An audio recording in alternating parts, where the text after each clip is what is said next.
ഇന്ന് ഞാൻ ഉണ്ടാക്കുന്നുണ്ടല്ലോ കുറച്ച് മൾബറിക്ക അച്ചാറാണ് കേട്ടോ.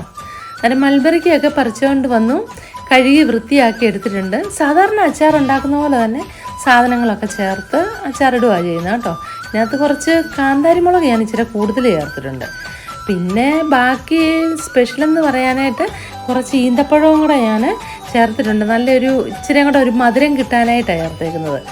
പിന്നെ ലാസ്റ്റ് കുറച്ച് വിനാഗിരിയൊക്കെ ചേർത്ത് അങ്ങനെ അച്ചാർ റെഡിയാക്കിയിട്ടുണ്ട്.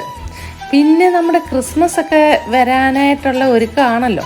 അന്നേരം ഡിസംബർ 1-ാം തീയതി തൊട്ട് നമ്മൾ പതുക്കെ ക്രിസ്മസിൻ്റെ ഒരുക്കങ്ങളാണ്. അന്നേരം ഓരോ ഐറ്റങ്ങൾ ഞാൻ ഓരോ ദിവസമായിട്ട് കാണിക്കാം കേട്ടോ.